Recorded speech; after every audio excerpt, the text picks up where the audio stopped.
Oi, gente. Hoje eu tô aqui com a Isa Nardini. Ela é designer de experiência e ela é a nossa primeira entrevistada nesse novo formato que a gente vai ter. A gente vai falar sobre a trajetória dela e o mesmo conteúdo vai estar disponível no blog para quem preferir ler o texto em vez de assistir o vídeo. Então, sem mais delongas, gostaria que você, Isa, se apresentasse, falasse quem é você, o que você faz e por que você está aqui hoje. Estou muito feliz de estar aqui hoje. Quero agradecer esse convite, essa honra de ser a primeira a participar aí desse novo bloco. Como se diz bloco? É isso? Bom, eu sou Isabela Nardini. Hoje, a maior parte do meu tempo a maior parte do meu tempo de trabalho, eu me dedico sendo designer de experiências. E a maior parte da minha vida pessoal também. Então, praticamente o que eu gosto de fazer na Terra mesmo é criar experiências que destravam o potencial humano, que façam a gente expandir a nossa realidade, experimentar a vida de muitos e muitos jeitos diferentes. Eu tô freelando desde março, então já vai fazer um ano que eu tô independente e freela. Tenho aprendido muito, tenho tido muitos desafios, mas tenho gostado muito. Vamos lá, já começo a falar um pouquinho da minha trajetória, ou de repente do que é design de experiências. Acho que você pode falar um pouquinho, enfim, né, dos seus trabalhos, das coisas que você já fez e como você chegou até esse momento de se tornar designer de experiência. Boa. Bom, começando assim, né, acho que design de experiências tem muita gente chama de jeitos diferentes ou entende coisas diferentes por design de experiência, até porque a gente tem o X, né, UX, que é muito famoso, mas quando eu estou falando do design de experiência que eu trabalho e o que eu faço, é muito mais, eu digo assim, um pouco o design da vida real, né? Então, eu gosto de dizer que criar, para mim, é criar contextos através de rituais que evocam sensações. E tudo isso é a partir de uma intenção muito clara, né? E lembrando que intenção é uma visão muito clara de uma necessidade, de um desejo ou de um resultado que você quer alcançar. Então, é olhar para essa intenção e pensar qual que é o contexto que eu preciso criar a partir de sensações e rituais. Então, isso envolve muito coração mesmo, né? Envolve uma grande percepção humana. E, bom, agora falando assim da minha trajetória, né? Eu nunca, assim, pensei quando eu era mais nova, assim, putz, vou fazer faculdade de design de experiência, porque nem existia, assim. Mas é quase que eu sempre soubesse que era isso que eu gostava de fazer. Então, na hora de escolher, né, tive uma oportunidade de fazer uma faculdade, na hora de escolher, eu fui para design, porque eu gostava de criar coisas, seja elas quais forem, e aí eu me formei em design gráfico e de produto, porque como boa geminiana eu não podia escolher um só. Então, fiz essa faculdade, e ao final da faculdade, assim, eu me dei conta de que eu me interessava muito mais pela relação que as pessoas estabeleciam pelas coisas que eu estava criando, do que pelos objetos isolados, né? Claro que eu gosto muito do belo, eu gosto de, né, tem um cuidado estético muito grande, mas eu me interessava muito mais por essa relação que as pessoas estabeleciam. E aí foi olhando para isso que eu entendi que eu precisava trabalhar com um objeto que carregasse um significado muito forte. E eu comecei eu virei designer de joias, o que parece assim, nossa, que trajetória muito maluca. Mas foi o jeito que eu fui me encontrando assim no design de experiências. Então eu comecei a criar joias e sempre joias que tipo, tinham uma história por trás, que carregavam um significado muito potente. E aí eu não só criava as joias, mas eu tinha uma preocupação muito grande, tipo, né, a embalagem que a joia vinha, como que eu apresentaria essa joia, e aí entrei numas também de participar de muitas feiras de exposição e fazer instalações com amigos artistas meus, para as pessoas experimentarem as joias de uma maneira diferente. Elas não podiam simplesmente chegar numa vitrine. Então, eu me preocupava muito, assim, como as pessoas iam perceber esse objeto, como elas se relacionariam com isso. Então, eu comecei a criar esses espaços, né, essas instalações, essas cenografias. Enfim, aí com isso me levou para outros lugares. O trabalho que eu estava ali experimentando e tentando me levou para a Itália, onde eu tive a chance de trabalhar em joalherias super, super tradicionais, que foi quando eu, de fato, me dei conta que não era sobre joia mesmo, que era, de fato, sobre criar esses espaços que emergiam alguma coisa nas pessoas, e aí elas sentiam uma coisa muito específica, destravava alguma coisa nelas. E aí, com essa minha investigação, foi quando eu fui convidada para trabalhar na Mesa, que é essa empresa que resolve problemas complexos em 5 dias, e aí eu chego lá para ser a pessoa para olhar para a experiência. Então, como você garante que um grupo de pessoas trabalhe no seu potencial máximo, já que ele só tem 5 dias para entregar um resultado de um desafio complexo. Então, eu fiquei durante 5 anos na Mesa como head global de experiência. Então, era muito sobre criar experiências de trabalho para destravarem um potencial humano. Então, vai desde tudo, né? Então, onde essas pessoas precisam estar, qual que é o material de trabalho que elas precisam usar.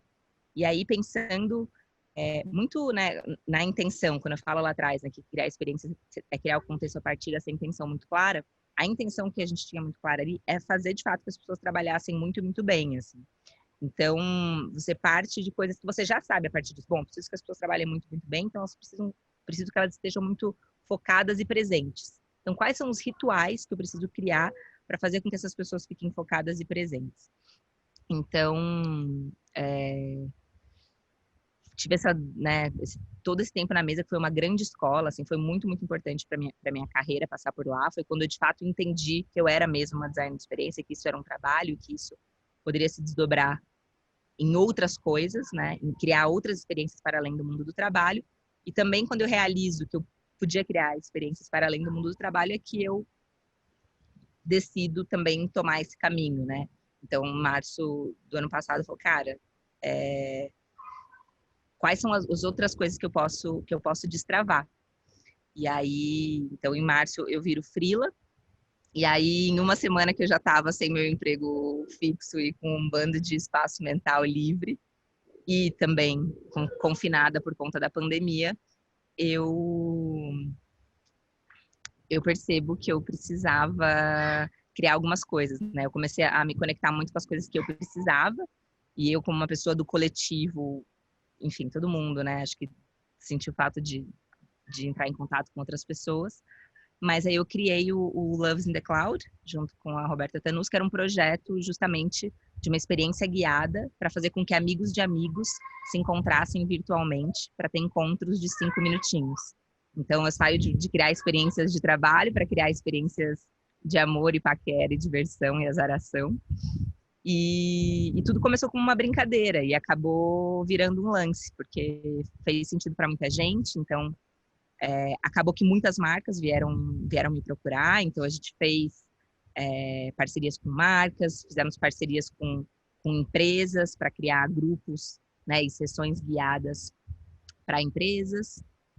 E aí nesse meio tempo muita coisa apareceu também, né? Eu criei experiência existe um festival romeno chamado Unfinished Festival, que é um festival que ele olha muito para, enfim, para todos os tipos de criações, criatividade, arte e expressões do mundo inteiro. E ele sempre aconteceu presencial. Então, eles me chamaram, né? O meu trabalho era como que eu... voltando, né? Ele sempre acontecia presencial e o grande forte dele era a comunidade. As pessoas, elas iam muito mais no festival pela sensação de comunidade que o festival conseguia trazer ali presencialmente, né, assim, tanto quanto, digamos assim, o conteúdo que ele fornecia. Então, um dos trabalhos também que eu fiz, e é um projeto que está muito próximo de mim agora ainda, era como que você faz para trazer esse senso de comunidade que é tão forte na vida real, como que você faz ele acontecer no mundo virtual também. Então, esse também foi um super trabalho que eu fiz nos últimos tempos e tenho tocado ainda. E não poderia seguir falando muito, mas eu tô achando que eu tô falando demais aqui já. O bom é que você já responde várias perguntas em uma só, entendeu? Aí a gente reduz um pouco as perguntas. Aí você fala mais, que é o importante, e eu fico mais quietinha. Mas eu acho que, só resumindo, assim, eu queria perguntar, em um tweet, o que é design de experiência? Cara, eu gosto de falar que designers de experiência são criadores de contextos e geradores de sensações. Mas essa é muito a minha...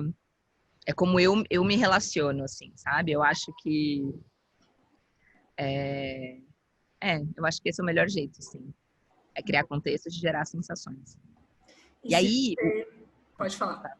Não, eu ia falar que aí até quando eu falo lá, né, que, putz, essa coisa UX é super online, a verdade é que um designer de experiência, ele cria contextos e gera sensações aonde quer que for, na plataforma que for, na forma que for, na dimensão que for, assim. Sim.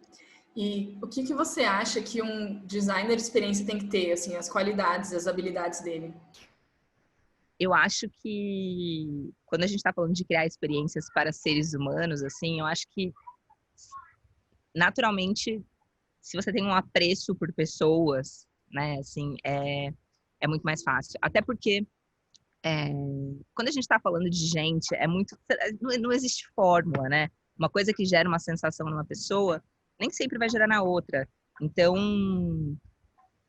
tem que ser uma pessoa que, de fato, ela esteja muito atenta às outras pessoas, assim. Você tem que ter uma abertura para o entendimento e a capacidade de enxergar o outro muito, muito, muito grande, assim, né? Então, eu acho que tem essa parte. Tem uma outra parte de quando a gente está falando de criar contextos e aí, né, num mundo que é extremamente visual como o nosso, um olhar estético, né, um gosto, porque é isso, né, tem cenografia, você trabalha com todos os elementos, né, não só os sentidos, mas os elementos que são gasolina para os sentidos, né, então ter essa parte desse apreço estético também. E eu acho que é alguém que, de fato, está muito, muito, muito, muito aberto a aprender, assim. E a experimentar, porque é isso, é muito empírico, sabe? É muito testar, é se abrir, testar, perceber, aprender, testar, perceber, aprender. Então, mas eu acho que é isso, a paixão por pessoas, a paixão pelas coisas e a abertura para sentir as paradas, aprender e seguir. E, né, digamos que eu tô aqui e ouvindo você falar, falei, gente, isso é incrível, eu quero fazer isso. Por onde eu começo? Tipo assim. Eu acho que, assim, eu diria que, bom, um jeito, né, que é o jeito que se qualquer pessoa me perguntasse o que eu acho de como começar qualquer coisa, eu diria duas coisas. Uma é, vai falar com quem faz, mas mais do que, né, e descobrir, entender um pouco mais, mas mais do que isso, assim, testa, sabe? Eu diria, experimenta. E experimenta na tua vida pessoal mesmo, sabe?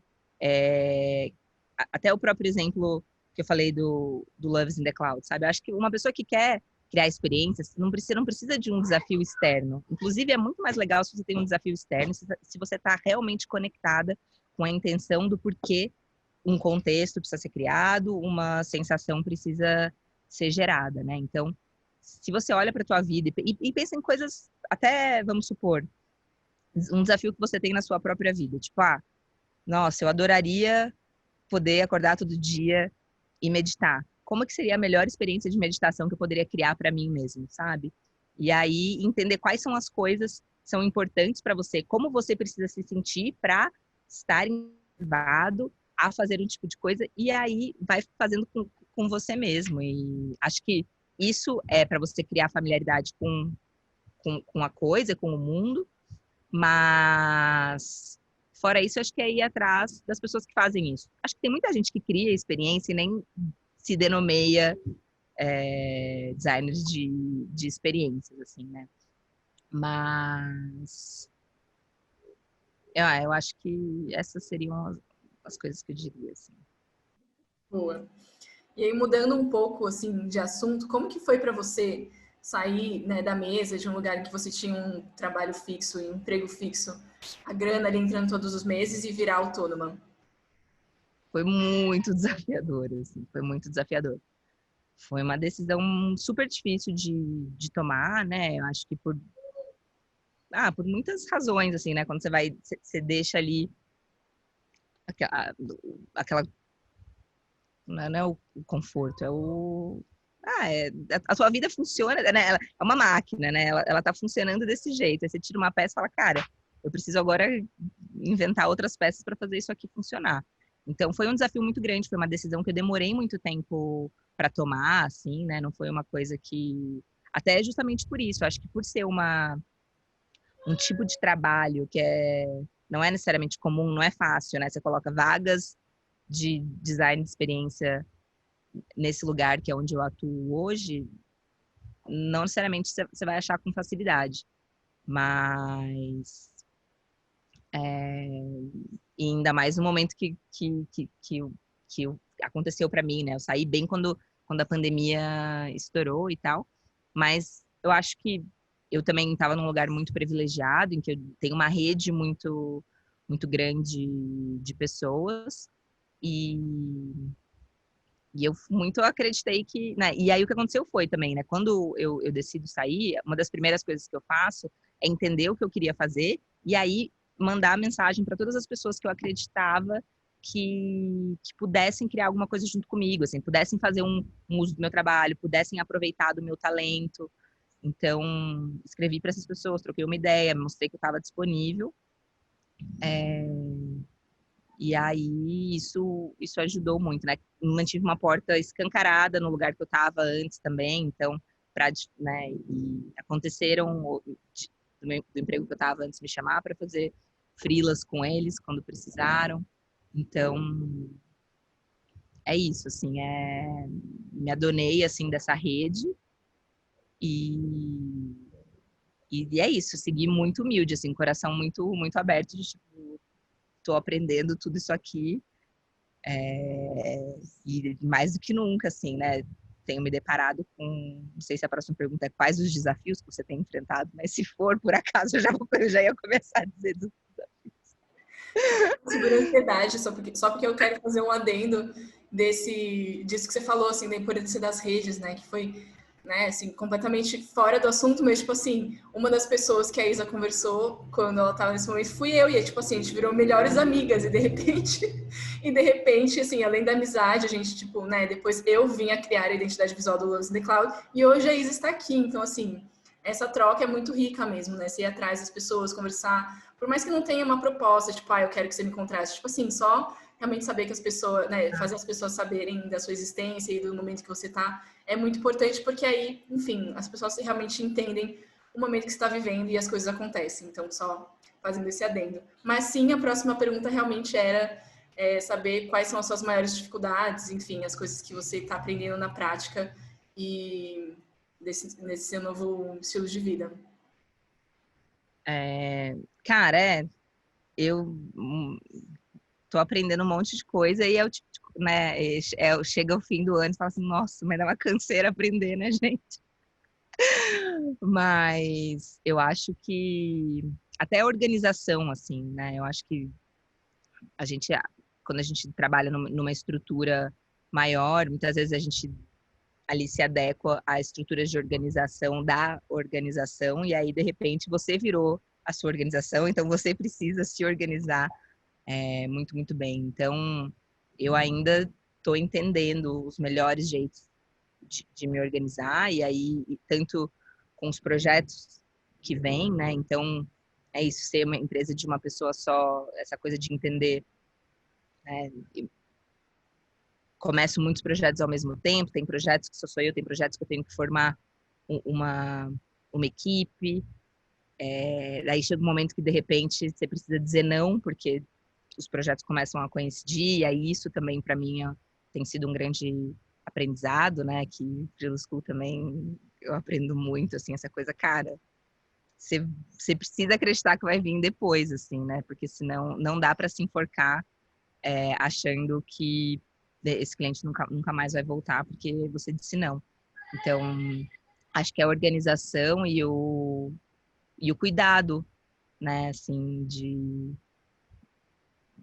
com o meu tempo tem sido uma coisa muito maior, assim, porque agora eu sou 100% dona do meu tempo, assim, não tenho ninguém para culpar. Então, essa parte eu vejo um valor muito grande, sabe? Eu vejo é, é, é, é muito espaço para crescer muito e ser, de fato, o melhor que a gente pode ser para a gente mesmo, assim. Então, tem sido um pouco isso. Conta para mim como que funciona assim na hora de você fazer uma proposta, enfim, um orçamento, como que você mensura o tamanho do que você vai fazer e como que você cobra? Bom, então eu tenho aprendido muito e acho que muitas das coisas que eu faço, de fato, não são ideais ainda, mas é a minha jornada de aprendizado com a minha realidade, né? Então, eu comecei pensando a partir de um projeto, né, de um escopo específico, quais as partes de atuação que tem, né, tipo o desenho da experiência, a curadoria dentro dessa experiência, a gestão disso e tal. E aí cada coisa que eu tenho que fazer, ela tem um valor e aí eu vejo quanto tempo eu imagino que eu vou durar fazendo cada coisa e aí eu cobro por hora, até porque seria uma base pensando nos projetos grandes que eu preciso trazer mais pessoas, né? Então, se não sou eu que faço essa parte, que vai fazer essa outra pessoa, então ela receberia esse dinheiro aqui. Eu tenho a sensação que não é ainda o melhor jeito, até porque tem essa outra camada de aprendizado, de garantir que as horas que você está cobrando são as horas que de fato você está trabalhando, né? Ou então, de fato, assim, pacotes de coisas, né? Assim, num dado momento, aí eu entendi que uma sessão né, como de um produto, de um Loves in the Cloud, com tantas pessoas, eu já aprendo que ela me demanda tanto isso de tempo, de verdade, ela vai custar uma coisa só, mas acaba que por hora ainda é um pouco o jeito que eu tenho feito, assim. Eu acho que isso enfim, uma questão que todo mundo tem, principalmente no começo, né? Que você ainda está estruturando, entendendo como funciona e tal. Que é isso, assim, tipo, por hora uma conta mais fácil de fazer, digamos assim. Só que depois que você começa a cobrar por hora e você entende quantas horas você realmente leva e quanto que é o valor, né? Tipo, qual que é o valor, né? Não só financeiro, mas o valor que você está fazendo naquilo ali, você começa a entender que talvez aquilo que estava cobrando não faz tanto sentido se você for pensar por hora. Então, só, assim, dando um conselho, ou, tipo, fazendo um parâmetro, uma comparação com outras coisas que eu falo, é, tipo assim, a questão das horas é muito mais para você começar a entender, e aí depois isso vai fazendo sentido ou não. E aí depois você consegue meio que fechar esses valores, assim, por pacotes, né, que é o que você falou. Então, gestão vai ter sempre mais ou menos uma margem, de tanto a tanto. E aí, sei lá, o pensamento, né, o planejamento da experiência em si é de tanto a tanto. E aí você vai mensurar se vai mais para menos ou para mais, dependendo do tamanho do projeto, enfim. Então, essa coisa das horas, ela ajuda você a chegar num lugar para depois começar a desenvolver meio que a sua tabelinha, né? Então, acho que pode ser meio esse momento que você tá. Bom, a gente está meio chegando no final. Eu queria fazer uma última pergunta para você, que é: se você fosse dar um conselho para alguém que está pensando em seguir essa área, tipo, nossa, vi a conversa da Isnadine, me apaixonei e quero investir nisso. Qual conselho você daria para essa pessoa? Eu acho que o conselho que eu daria tá um pouco parecido com o que eu falei antes, assim, né? De testar na sua própria vida, criar as experiências que você, né, a partir de coisas que você, a partir dessas intenções que você tem de desejos ou de necessidades, assim. Então, eu diria, o meu conselho seria experimentar, experimentar com você mesmo, com os seus amigos, falar com as pessoas, falar comigo, adoro conversar, me escreve, então eu aproveito para me colocar disponível. Mas eu acho que é isso, assim, é inventar e ficar atento aí, não ter. São os clichês, né? Agora que eu me escuto falar, eu penso esses clichês, tenha medo de errar. são os clichês que fazem sentido, né? Mas são clichês. E brincar, assim. Eu acho que é uma. Quando a gente tá falando de gente e desse lugar, ainda mais se tem um olhar para, né, criar experiências que sejam transformadoras e tal, tem essa parte da brincadeira também, eu acho, que te ajuda na investigação. Sim. E, bom, também uma curiosidade, assim, eu também trabalhei como designer de experiência na mesa, né? Um pouco antes da Isa trabalhar lá. E eu acho que, assim, da minha passagem por lá, eu acho que tudo na vida, basicamente, é design de experiência, assim. Tipo, um jantar que você faça é um design de experiência. Tipo, cara, um café que você faz para uma pessoa é um design de experiência. Então, é muito mais desmistificar essa palavra, que parece um negócio muito absurdo, assim, mas a verdade é que tudo na vida tem um pequeno design de experiência, né?